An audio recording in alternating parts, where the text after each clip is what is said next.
Welcome back नाजरीन। अतर काज़मी साहब, आप बरतानिया में जर्नलिज्म भी करते रहे हैं, उसके बाद हम श्योर की स्टोरी को बड़ा क्लोजली फॉलो भी करते रहे होंगे अपने शो के लिए भी, डिजिटल के लिए भी। सर, एम्बिग्विटी कहाँ पे रह जाती है जब अली रियाज साहब वाला और एमसीए वाला एग्रीमेंट सामने आता है, उसके बाद काबीना यहाँ से मंजूरी देती है? एम्बिग्विटी किस चीज़ की है, जरा आसान सा समझाइएगा मैं प्लीज।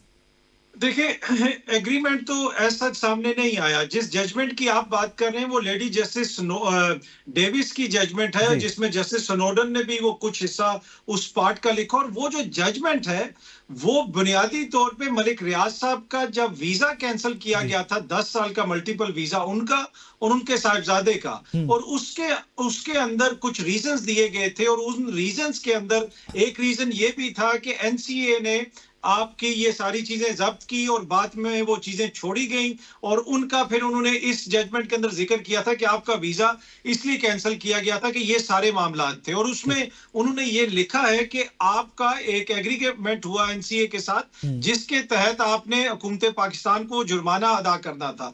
और इसी जजमेंट में जो लेडी जस्टिस डेविस की जजमेंट है, इसके अंदर जो सुप्रीम कोर्ट ऑफ पाकिस्तान की जजमेंट है वो भी पूरी की पूरी जजमेंट उन्होंने साइट की है। ना सिर्फ जजमेंट साइट की है बल्कि उन्होंने जस्टिस बाकर का डिसेंटिंग नोट भी साइट किया है, जिसमें जस्टिस बाकर जो निगरान हमारे वजीर आला थे सिंध के, उनका जो उसमें इख्तलाफी नोट था उसमें उन्होंने लिखा था कि ये जमीन देना ये ठीक था और ये वर्ल्ड लेवल की डेवलपमेंट हो रही है और इससे जमीन की कीमत में इजाफा हो जाएगा। तो ये वो सारी चीजें थी जो वीजे के केस में उन्होंने वहां पे जो कोर्ट ऑफ अपील है उसने अपने उसमें साइट की। और इसमें कोई दो राय नहीं कि जो एक पैरा नंबर 46 आपने पढ़ के सुनाया जजमेंट का, उसके अलावा एक और जगह में शुरू में तीसरे चौथे सफे पे भी इस चीज का जिक्र है कि जिसमें ये सेटलमेंट का जिक्र है जो एनसीए के साथ हुई थी, जिसके तहत आप जो फाइन पे करेंगे, तो इस चीज का जिक्र है। लेकिन वो जो एग्रीमेंट है वो हुकूमत पाकिस्तान के पास है,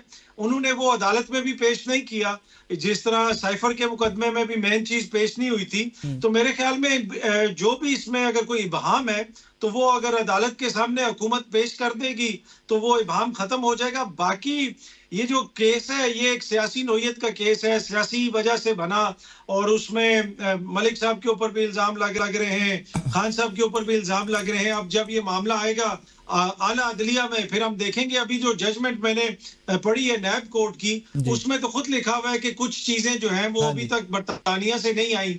तो मुझे नहीं लगता कि वो जो बियॉन्ड रीजनेबल डाउट होता है जो आप क्रिमिनल प्रोसीडिंग्स में आपने प्रूव करना होता है कि वो उस तरह कुछ चीज साबित हुई है।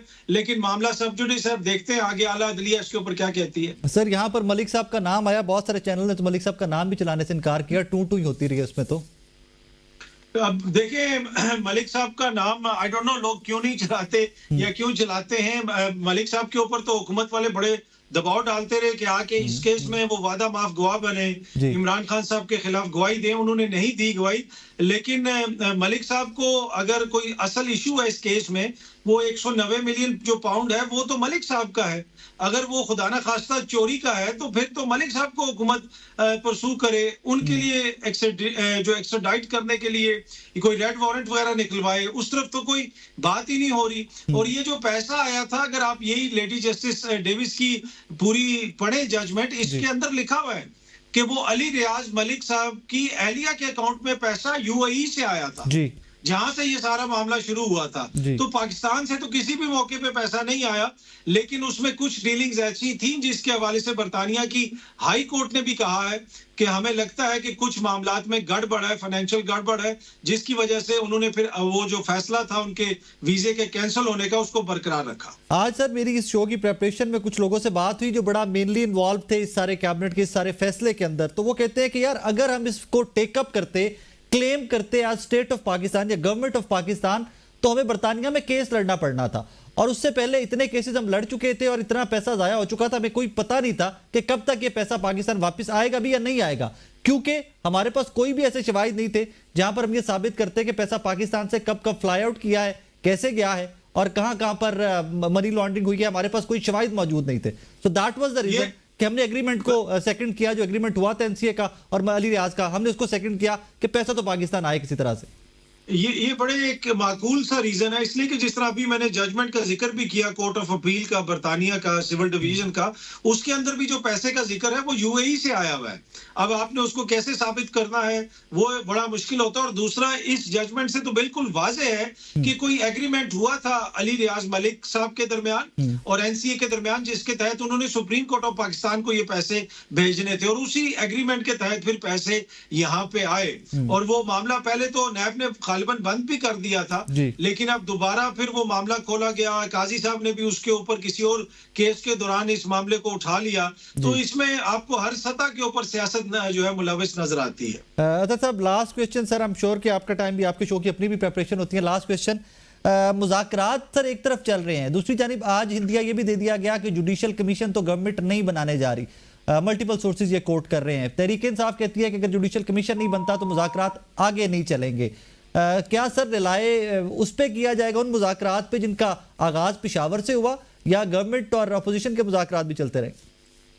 देखिए, मुज़ाकरात तो मुझे लगता है कि हर सतह के ऊपर हो रहे हैं। जिस तरफ आपने भी इशारा किया, जो गवर्नमेंट की कमेटी बैठी और पाकिस्तान तहरीक इंसाफ और इत्तेहादियों की कमेटी बैठी, वो तभी बैठी जब जो पिछली सतह के ऊपर जो एंगेजमेंट हो रही थी उसमें कुछ पेशरफ्त हुई। तो इसमें तो कोई दो राय नहीं। अगर हुकूमत का कोई दोस्त आपको ये कहता है, या तहरीक इंसाफ वाला कोई दोस्त आके आपको ये कहता है कि जी हम सिर्फ इस मुज़ाकराती कमेटी में मामलात को हल कर रहे हैं, ऐसी बात नहीं है। बैकडोर राब्ते हैं, मीटिंग्स भी हो रही हैं, एक पैगाम रसानी भी हो रही है, खान साहब को भी पैगाम भेजे जा रहे हैं, और अली अमीन साहब जो वज़ीर आला खैबर पख्तूनख्वा हैं, उनका इसमें कलीदी किरदार है। अगर आप अली अमीन के आगे पीछे देख लें, इस्टेब्लिशमेंट के जो करीब लोग हैं उनसे अगर किसी के राब्ते हैं तो वो अली अमीन साहब के हैं। कितने वज़रा के साथ अली अमीन को आपने गले मिलते हुए देखा और जफियां डालते हुए देखा?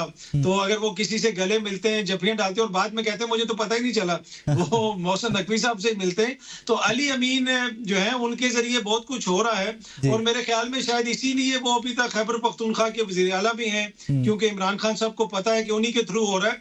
बाकी उन्होंने अपनी जमात के साथ जो वहां पे वो कर रहे हैं और अपने कारकुनों के साथ जो कर रहे हैं, वो उस जो गिले शिकवे हैं और बुशरा बीबी के साथ उनका जो रवैया है वो भी किसी से ढका छुपा नहीं है। मेरे ख्याल में अली अमीन साहब के जो राब्ते हैं उनके थ्रू ही काफी मुज़ाकरात वगैरह जो है हो रहे हैं। बाकी अब वो आगे किस तरफ जाएंगे, कोई कामयाबी होगी या नहीं होगी, ये कहना अभी कबल आई थिंक जब उनको सीएम बनाया गया था तो टास्क भी उनको यही मिला था कि मामलात जो हैं जो रुक गए हैं उनको खोलना है, विंडोज को दोबारा से खोलना भी तुम्ही ने है।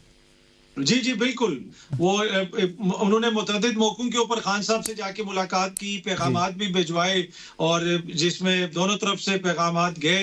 तो मेरे ख्याल में इसमें तो कोई दो राय नहीं कि तहरीक इंसाफ के अंदर अगर कोई पसे पर्दा मुज़ाकरात कहीं पे एंगेजमेंट हो रही है तो वो अली अमीन साहब हैं। और ये ताकत और इस तरह की सियासी कुव्वत उन्हीं के पास है कि वो पैदल चलते हुए 12 जिलों में भी गुम होके पता नहीं किधर से किधर पहुंच जाते हैं। कोई और बेचारा इतना बाइख्तियार लीडर नहीं है पीटीआई में। साहब, thank you very much for your time sir, thank you. Barrister Salauddin के वक्त का बहुत शुक्रिया। नाज़रीन, आज का शो आपने देखा, इस दुआ के साथ इजाज़त दीजिए कि मामलात आगे चलें। मैं बार बार कहता हूं कि मामलात आगे मुज़ाकरात से ही चलेंगे। गवर्नमेंट के मुज़ाकरात, एस्टैब्लिशमेंट के मुज़ाकरात, तहरीक इंसाफ, तमाम स्टेक होल्डर इकट्ठे बैठेंगे तो पाकिस्तान के मामलात आगे चलेंगे। और हम उस सिचुएशन में स्टक हैं कि हमें डायर नीड है कि मामलात आगे चलें। Hope and pray in days to come कुछ बर्फ पिघले, आपको और मुझे बताया जाए, अच्छी अच्छी खबरें सुनाई जाएं और बताया जाए कि पाकिस्तान वापस ट्रैक के ऊपर इंशाल्लाह आ चुका है। अपना बहुत सारा ख्याल रखिएगा, दुआ में याद रखिएगा।